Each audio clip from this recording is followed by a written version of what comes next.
Aujourd'hui, accompagnée par ses proches, Mademoiselle Zell, 102 ans, vient de pousser la porte du Home Saint-Joseph.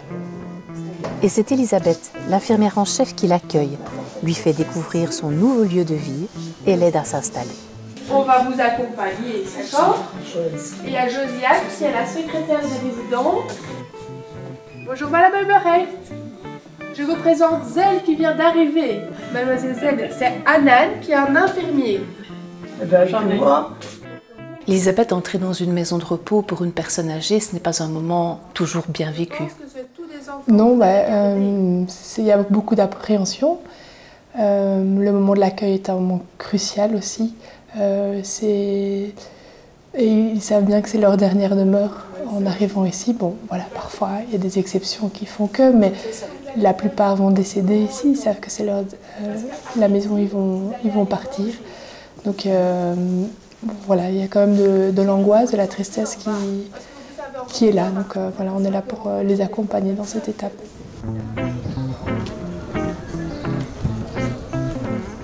C'est au cœur des Marolles que la maison Saint-Joseph a été créée par les Petites Sœurs des Pauvres en 1876. Elle accueille une centaine de pensionnaires, parmi lesquels de nombreuses personnes à revenus très modestes, mais également des religieux et des laïcs, qui trouvent ici de quoi alimenter leur foi. Vous avez chanté? Notre maison, c'est d'abord c'est un lieu de vie.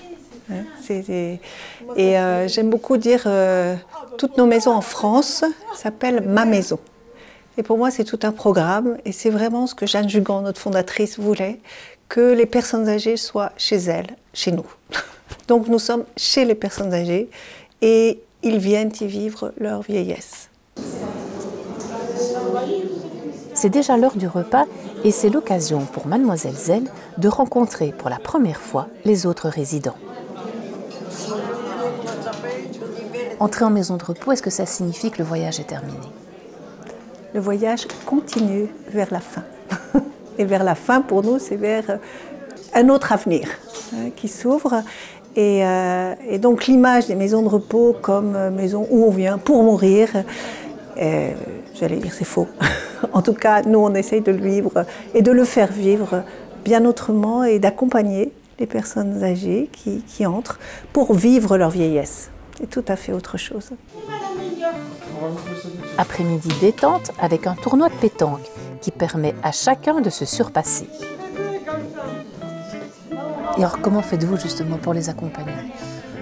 Eh bien, ça dépend de leur état, j'allais dire, et de leur, quand ils sont en bonne santé, parce qu'il y en a, les maisons de repos ne sont pas que des maisons de personnes qui sont grabataires, voilà. On les encourage à avoir des activités dans la maison. Alors non seulement des activités qui peuvent être des animations ludiques, mais surtout de continuer à vivre comme s'ils étaient chez eux.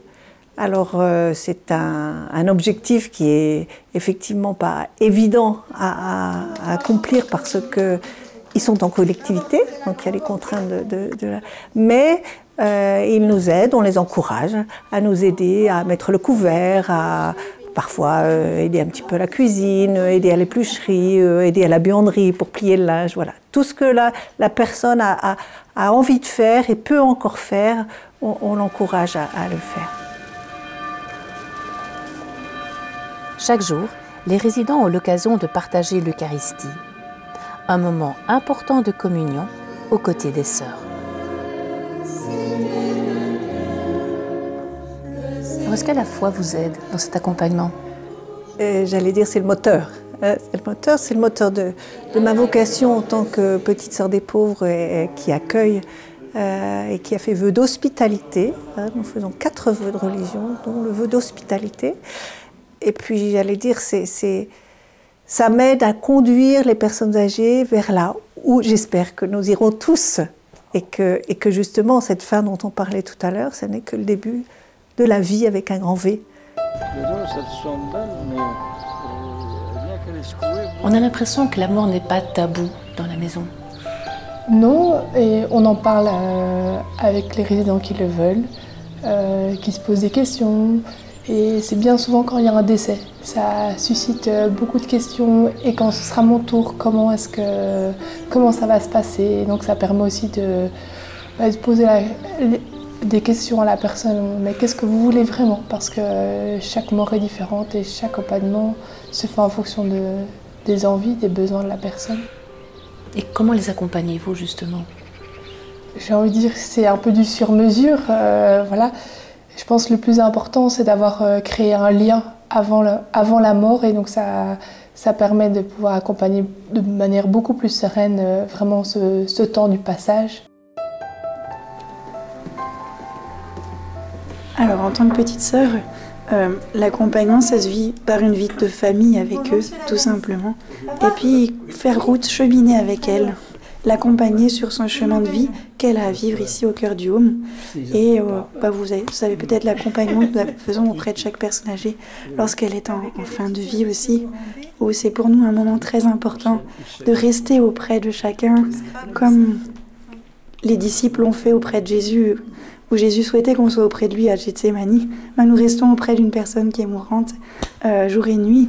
Et c'est un moment auquel participent et les autres résidents, les familles, et aussi les bénévoles qui le souhaitent. Et vivre ce bout de chemin ensemble, c'est aussi participer à cette fraternité et cette vie en Christ avec eux. Tu n'auras pas ton pierre. Pourtant, j'ai l'impression que la maison est une maison pleine de vie. Mais justement, la vie, il y en a jusqu'au bout. Voilà, mon grand-père disait, quand on a 1 minute avant de mourir, on est toujours vivant. Donc la vie, elle est toujours là. Et je vois toujours les personnes, même en fin de vie, qui sont capables de sortir. Nous avons plusieurs personnes âgées qui sont en soins palliatifs, mais qui font des sorties. Au contraire, quand ils ont des souhaits, on essaye de répondre à leurs souhaits. Et ça, grâce aussi à l'aide des bénévoles, de tous ceux qui nous entourent, ou même des familles, quand il y en a, de pouvoir permettre à la personne âgée de vivre heureuse.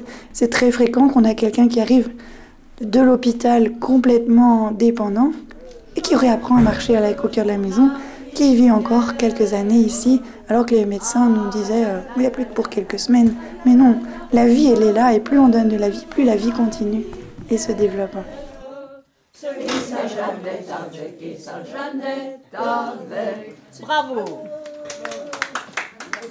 Ça, c'est notre best-seller.